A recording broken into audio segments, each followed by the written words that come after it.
That's Hi, great. Scott Orlin with CINEMA-Magazin. There's a terrific new show coming your way on Netflix. It's called Jupiter's Legacy, and I'm here with Jupiter himself, Josh Duhamel. Congratulations.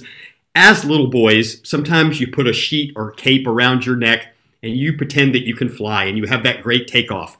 Yeah. You actually got to do this. Yes. How cool was that experience for you?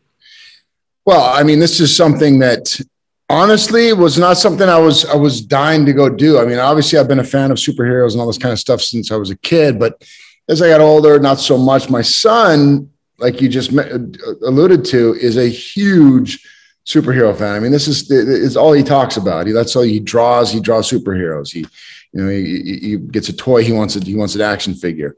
And so I understand the fascination with it, but this was more about, as much putting the superhero suit on as it was about the effects that having these kind of powers would have on your family and trying to raise kids with these kinds of things. And that to me was what really drew me to it, was that this human sort of element that the show brings. Because it does really tap into this whole paternal legacy thing. Mm-hmm. I mean, but what does your father give to you? And as you just mentioned, your son, what are you giving to your son? Yeah. And the burden that it places on that younger person.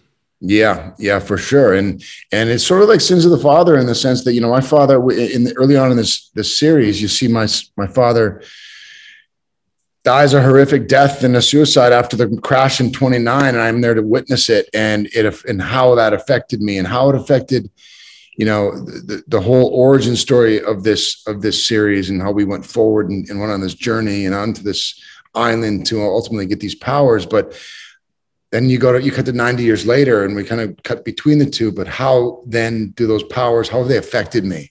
How have they affected the way I raise my kids and the people around me, and how does the public perceive them?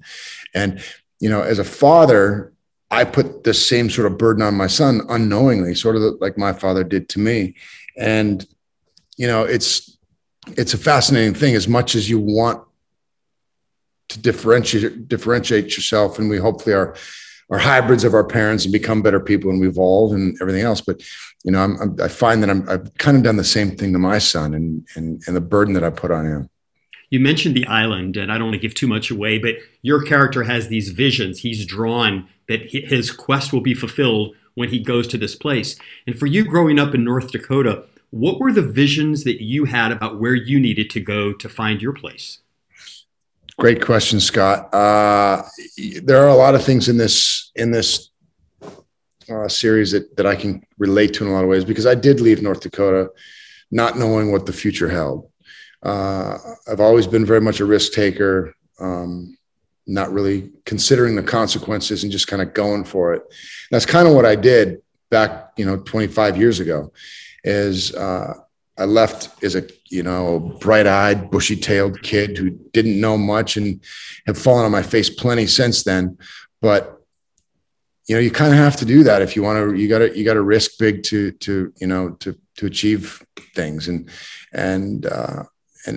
for me as a father now, your instinct is to protect and to make sure that they're that they never get hurt and that they don't get their feelings hurt, their heart's broken, but they have to. And so there's a fine line between protecting and also giving them enough leash to go off and explore and make their own mistakes. What I really found fascinating too, especially the code that your character has.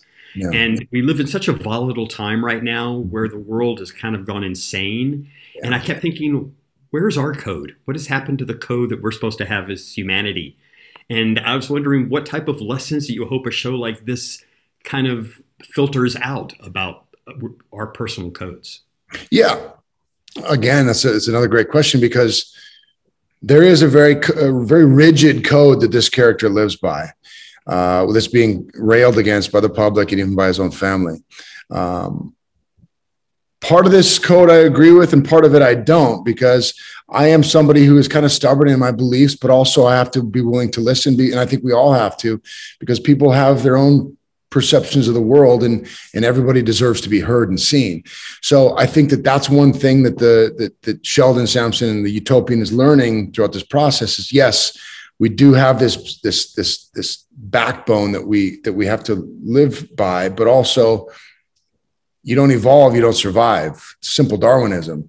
And I think that in this day and age, yes, I do believe that there needs to be more of a code. We do need to be nicer to people in a lot of ways. I think we're too quick to bury people if we don't agree with what they believe in. And so I think that there is something to be learned from in that, but also we do have to listen and hear and see other people too. Josh, thank you so much. The show's called Jupiter's Legacy, and I hope I look as good as 120 as you do. Lots of hair and makeup, my friend. Lots and lots of hair and makeup. And this is Scott. Till next time.